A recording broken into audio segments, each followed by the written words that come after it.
Hello,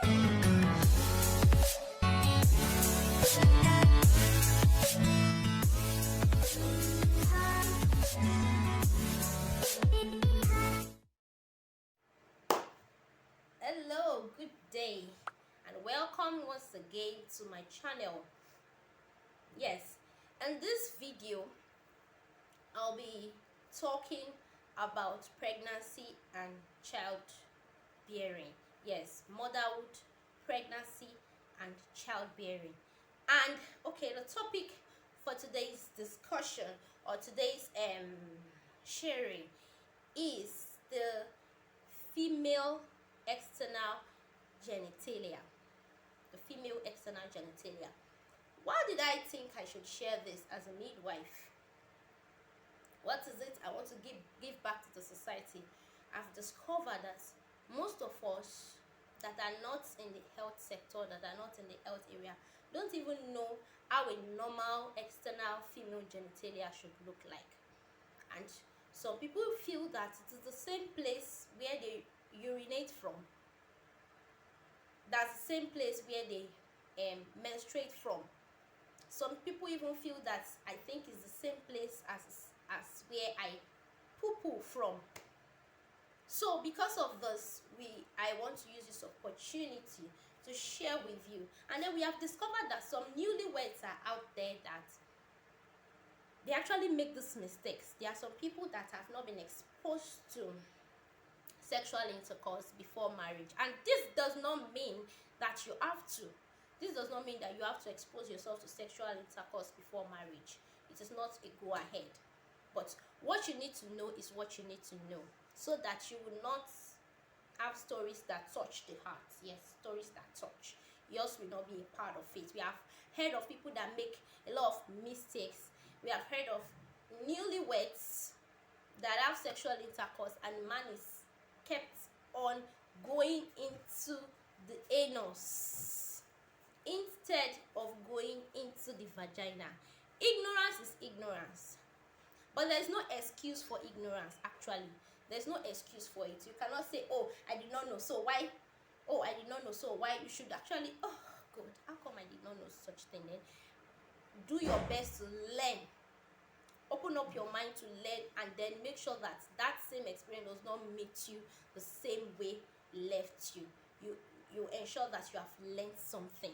So I'll be using this opportunity to let us know how the external female genitalia is. Some weeks ago I shared with us pertinent information about female genital mutilation. Yes, female genital mutilation is something that should not be condoned, something we should keep fighting till we get to a total elimination of the practice.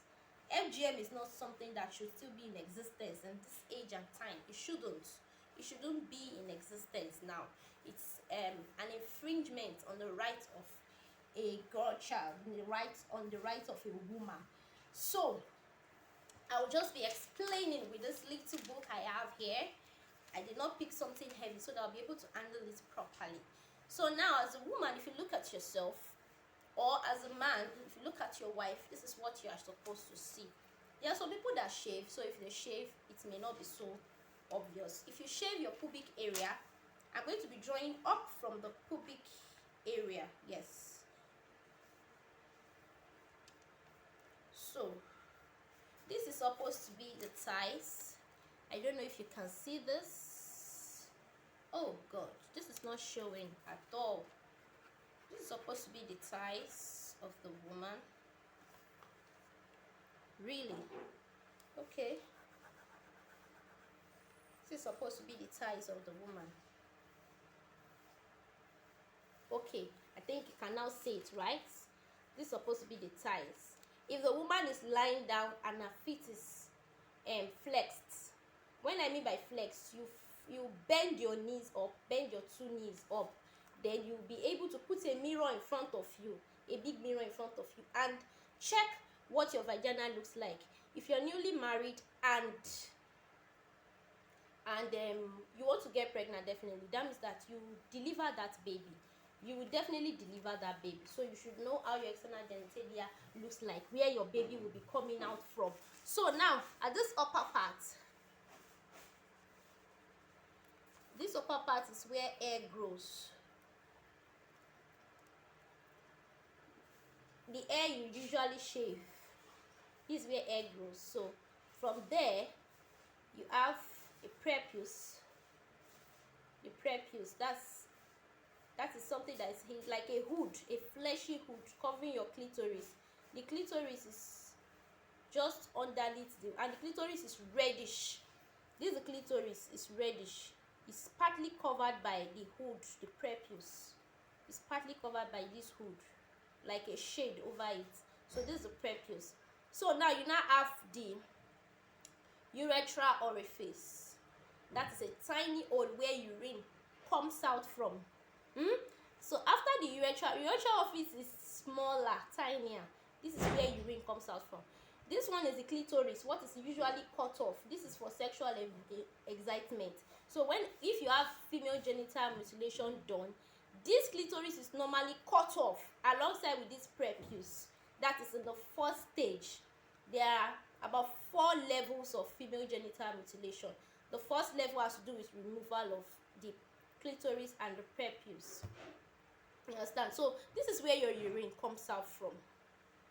Then this is your vagina, where menses comes out from. Blood, your monthly menstruation is a bit bigger than the urethral orifice. Then this is also where your baby will come out from. This place will get enlarged, so don't worry, the baby's head will come out. Don't worry, that's a topic for another day. So this is your vagina. So if this is the orifice, this is just the outside though. Your vagina still extends inside, that's internally. The length of your vagina still goes inside internally, but what you see outside is just the outlet of your vagina. That's what you see outside, but inside is a tube. It runs in and gets to your uterus. It gets to your cervix. From your cervix, it's connected to your uterus. Your uterus is also called your womb, where the baby will grow. So your uterus will be here. Let me get up. Your uterus is going to be around here.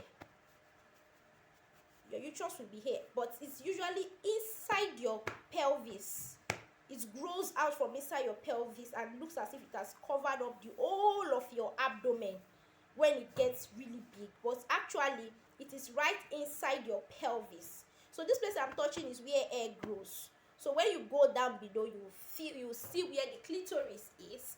Then you go down below, just a tiny hole where urine comes out from. Then another hole that is your vaginal orifice. If you're married and you have had a penetration, there will be no hymen. But if there's no penetration, there will be a hymen covering. Look at it. A hymen will be partly covering this outlet. So that hymen, when there's a penetration, the hymen will be broken through.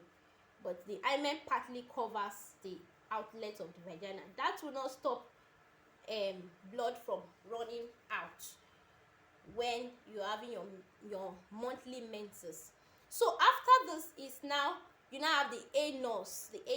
Let me draw the anus. So this is the anus. Okay.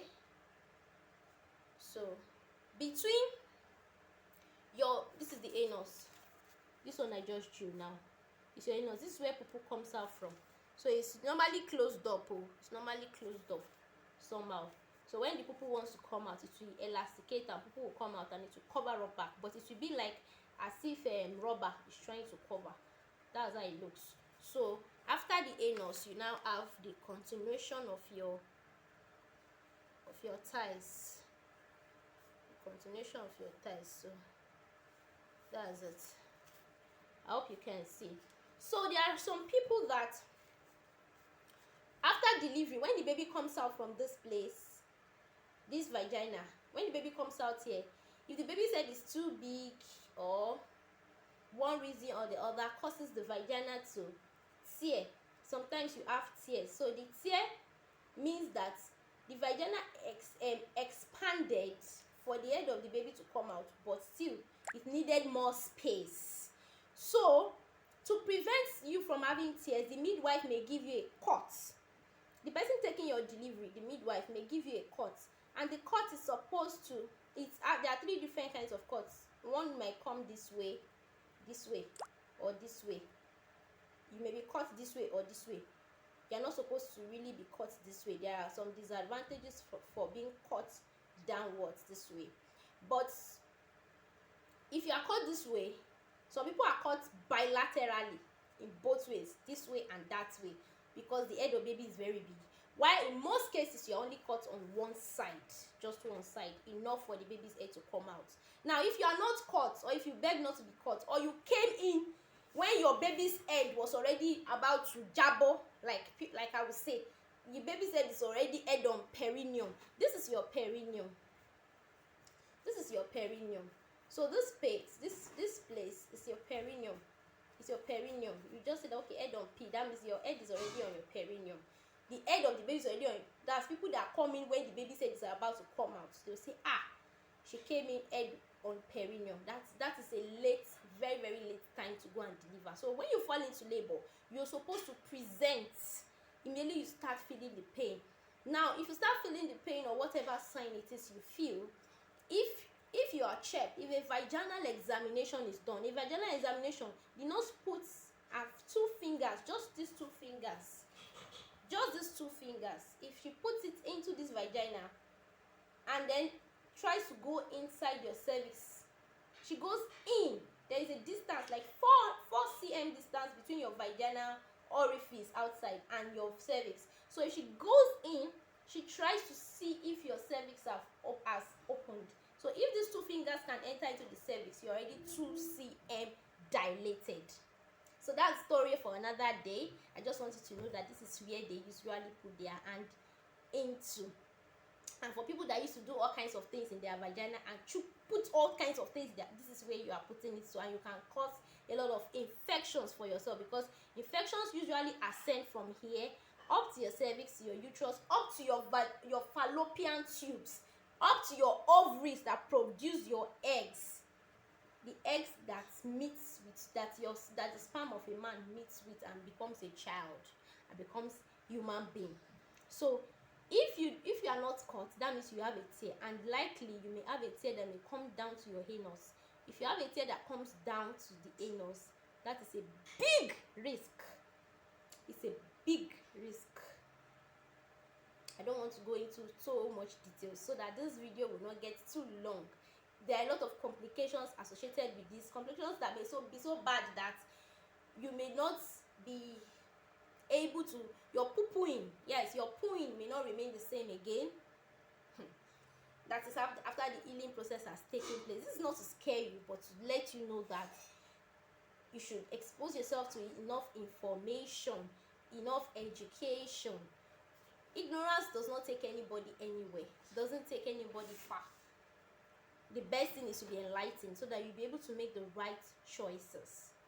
It may be so bad that you may not be able to cough for the next 2 weeks of delivery, 3 weeks of delivery. You may not be able to shout and sing and laugh. If you laugh, you feel the pain here. If you shout, you feel the pain here.